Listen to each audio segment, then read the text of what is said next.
For discussing the Global Development Initiative, New Goals for Peace and Prosperity, I would like to call Dr. Muhammad Shareh Qazi, Assistant Professor, Department of Political Science, University of the Punjab, Lahore. Thank you so much.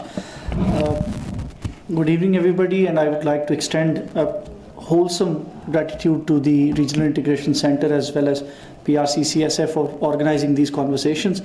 They are really an eye-opener for us to have some strategic conversation as well as communication on sensitive topics. So since my area technically deals with global peace initiatives, let's dial it a bit and see where we stand at this point in time, because quite a lot has been discussed as far as China's role in the international community is concerned. We've all heard how China is trying to integrate the concept of peace, security, and this community of shared growth for states that exist on the planet Earth. Now, if we summarize it a bit, in the 1970s, Deng Xiaoping, who was at that point in time the supremo in China, decided that there has to be a policy called Xiaokang, and I'm sorry to my Chinese counterparts if I am mispronouncing it. The basic idea was relative prosperity. The idea was that you need to grow and all states need to somehow financially emancipate the resources, but they're not supposed to do it in a blown out manner. It is supposed to be done gradually, it is supposed to be done slowly, and it's supposed to be done in an environment of integration. Now, quick, fast pace it to the age of globalization, where we've seen markets collapse and we've seen economic polarization, and once the post-pandemic situation comes up, we see many states taking a regionalistic or a nationalistic approach rather than a global one.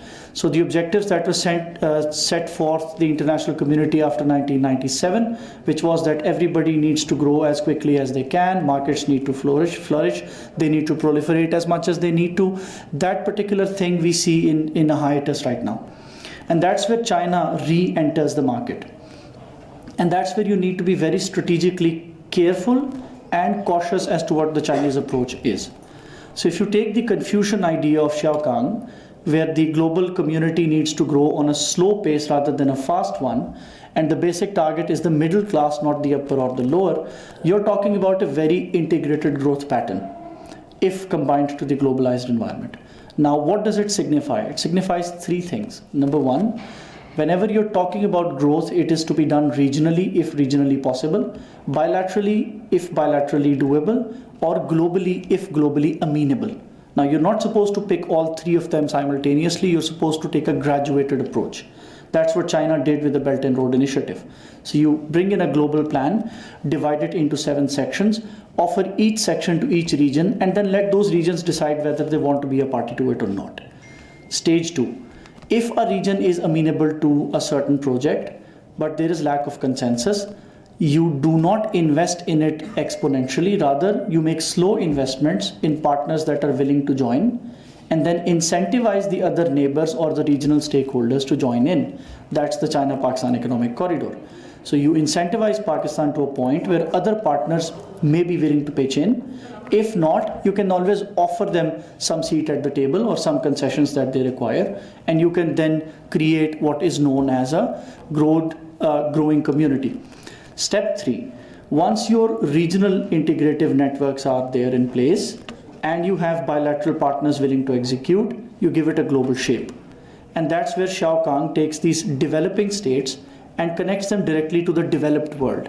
Now, this is the mix that has not been present since the 1970s.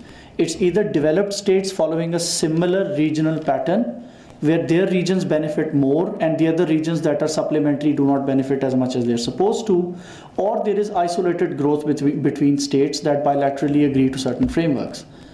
Now, this is where the Global Peace Initiative with China comes up, the community of a shared future.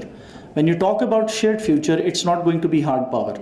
So China would try to avoid as many wars as it can. It would try to be part of a mediating network to somehow douse the flames of war, but to actively engage into it, massively deploy into it, polarize it, blockade it, or somehow act as aggressively as it can, that is not something that would be on China's plate. But my statement has a little controversy in it because we're talking honesty. Let's talk a bit honesty in this particular regard too. Now, my hypothesis in this particular frame does not apply to the Taiwan Strait crisis. But that is a whole legal dimension in it altogether.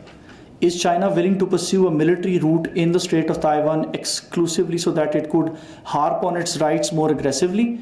At this point in time, that is not the case. It's a reciprocal statement of affairs where Newt Gingrich first visited Taiwan despite the Chinese government telling him not to. And once Newt Gingrich did enter in the Taiwanese quarters, he decided that the one China policy still applies. Nancy Pelosi did the same a few months back. So you're trying to pitch into the Chinese concert but taking an aggressive posture. So right of reciprocation is something that China does reserve as a sovereign state. Now this brings us to the whole network of what we are trying to achieve. So is an individual partner incapable of financially sustaining a project but politically willing to engage into it? Should this particular project be called a debt trap? I believe it's not a debt trap, for the simple reason that a sovereign state has chosen on its own accord that it would like to somehow collaborate with the Chinese enterprises and then grow business as it can. Now, if it loses some political leverage, if it loses political popularity domestically, or if it loses a heart because of strategic impulses, that is that sovereign state's own problem. It could not be pinned on China for the simple fact that the Chinese didn't encourage it. That's the easiest way out. So the Hambantota controversy that we talk about a lot, or the Djibouti controversy that we talk about a lot, holds Djibouti and Sri Lanka as much responsible as the international community within their strategic game. But is China militarizing, or is China financing a military venture to its allies? If requested, yes. On its own, no.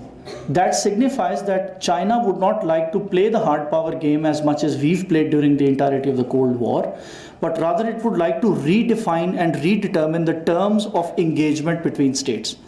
So if you believe in a hard power enterprise and you believe that a hard power resource must be the one that must be shared with the Chinese, Beijing is willing to cooperate. But if you believe that a hard power, soft power mix or a hybrid is what your choice of poison is when you interact with the global community, that's completely all right.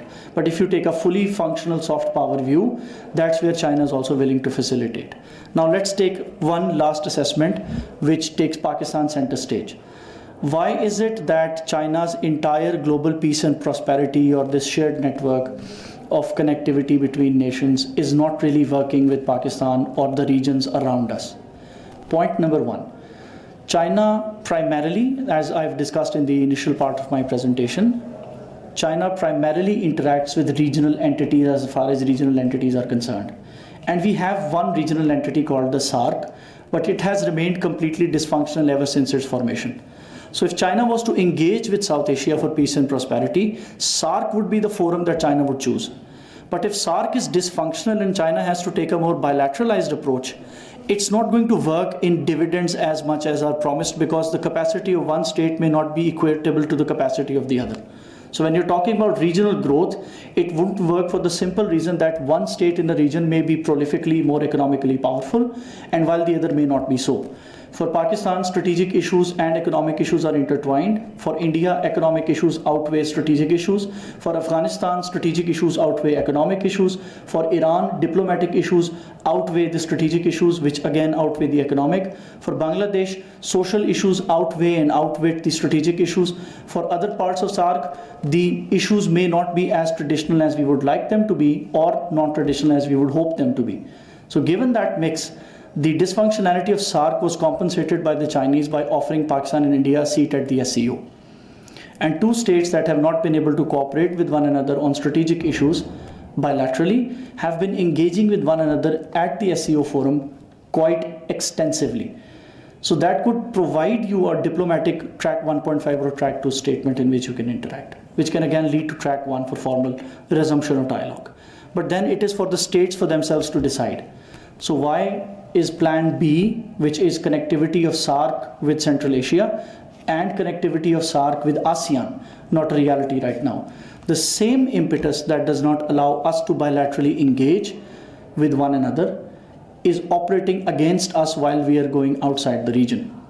So China's vision of a shared growth or peace and prosperity cannot function fully if states that are willing to be a party of Chinese paradigm, whether they're in the SCO, whether they're in CPEC, whether they're in the BRI, As long as those states do not politically connect themselves to some doctrine or some ideology, this principle isn't going to work. China already has introduced Xiaokang to the world, and the international community understands what the four modernization principle by Deng Xiaoping was. But do we have a principle of our own? So if we were to equate Xiaokang with a Xiaokang of Pakistan, or a Xiaokang in India, or a Xiaokang in Indonesia, maybe we would be able to collaborate with the Chinese more. But if we tether ourselves to a Western interpretation of Xiaokang as far as China's position in the global superpower mix is concerned, that has neither been the objective set by Beijing nor an aspiration set by them. So if you misinterpret or translate solely because you have a diplomatic tethering to the West, and the interpretive literature that is available to you is your source of inspiration of seeking some form of synchronization with the Chinese model, we will have all the doubts that we have right now.